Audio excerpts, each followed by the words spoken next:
Hello, my name is Lynn Gillespie, and I will be your guide to discover the 12 high-performance garden characteristics with weekly training videos. A high-performance garden is one of the most fun, productive, and organic gardening experiences you will ever have. A garden that is enjoyable, weed-free, productive, and so very easy to achieve.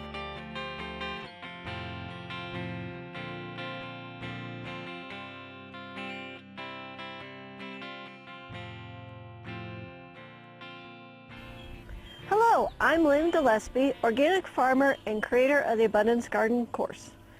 Today we're here to teach you about the high performance characteristic number 4, which is very little time. There are many wonderful plants that you can start from cuttings easily right at home if you know just a few techniques. This will save you money and time. Today we're going to start some new grapevines from cuttings. I have a wonderful old Concord grapevine in my backyard that produces tons of amazing tasting grapes. I make jam and juice out of the grapes every year. And our cafe in town makes all their own jams from scratch, and we want to add some of these grapevines to the fence at the cafe so they can make jelly for their customers. When you go shopping for grapevines, they come in several different varieties. There are table grapes, wine grapes, and juice grapes. So the Concord is a purple juice grape. If you ever had the Welch's purple grape jelly or purple grape juice, these are made from the Concord grape. Some of the grapevines are grafted onto wild grapevine rootstock to give them extra strong roots, and these are typically the table grapes. So the Concord grapevine, it is such an old variety that you can usually buy a Concord grapevine that's on its own rootstock. And this is the one that we want to make our cuttings from, the ones that are on their own rootstock. All right, here we are at my Concord grapevine. This is the most amazing food, and the cafe is wanting to take all my grape juice, and it's like, nope, we're going to start your own plants and get them growing down there. So what we want to do first is we want to look for the new wood, the new growth from last year. And if you take a look at the grapevine, you can see that the older wood is darker in color, and the new wood is all this stuff up here on top.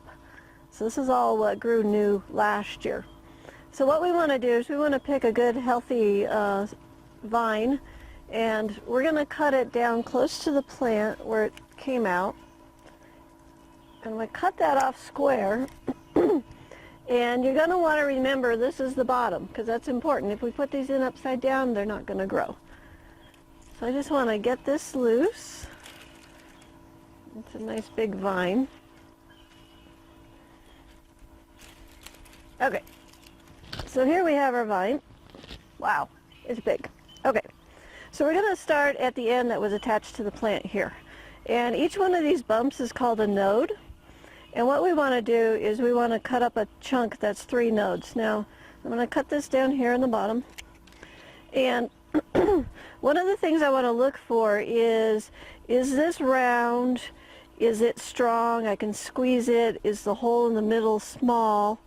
And does it have a little bit of a green hue to it? That tells me that this plant is fresh and that we have a good chance of getting roots out of it. So then I want to count up 3 nodes. So I got 1 node here, 1 node here, and 1 node here. And then between the nodes, I'm going to cut this at an angle. And that's just going to tell me, like if I get these mixed up, let's say I were to drop the whole pile, I would know that this was the up end and this is the down end. And then you want to take these and you want to put them in a bucket of water, and you want to soak them overnight or up to 24 hours. So I'm going to make some more here because this is really good vine. 1, 2, 3. I'm going to cut this one at an angle, and I'm going to make sure that this end is square, just so I can keep track. You're supposed to do this in the spring of the year. The plant has some substances in it that inhibit the roots from growing, and as you get later and later into the season, it allows the roots to grow. So 1, 2, 3 nodes. Put that one at an angle. Make sure this one's square. You'll thank yourself later for that. And I think we can make another one. 1, 2, 3.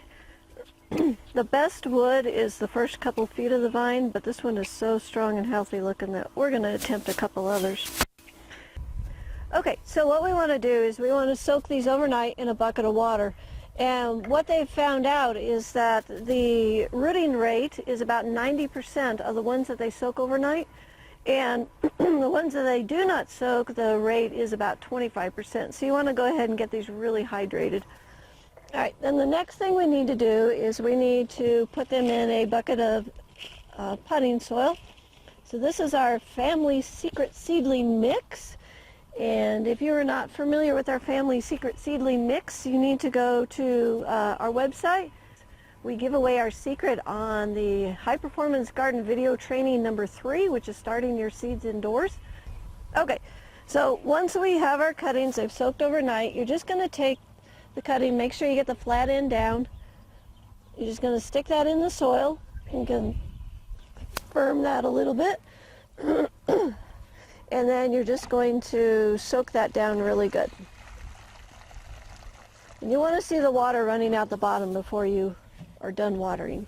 So once you have your plant in this seedling mix, you got it watered well, you can see it's dripping now.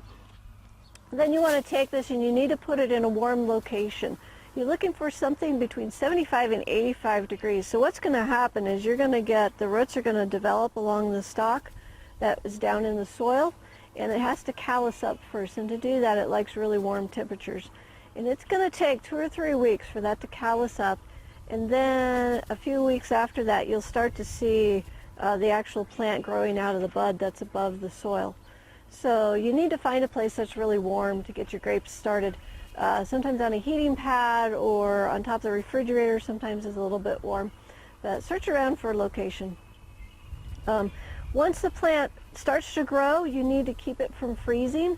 So if you do get them started and you put them outside, you need to bring them in at night if it's going to be freezing, because they'll be susceptible to frost.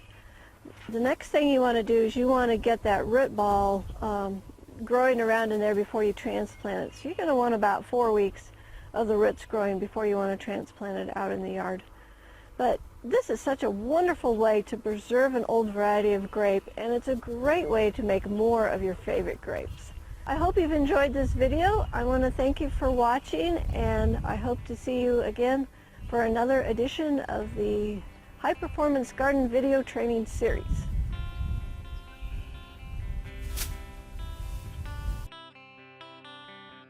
Want access to more videos like this? Click the link in the description below this video to join the High Performance Garden community for free. Community members receive weekly High Performance Garden video trainings, articles, and trade secrets delivered directly to your inbox. Do you know anyone else who is frustrated and struggling with their garden? Share this video so they can begin to transform their garden into a high-performance garden too. They'll thank you later.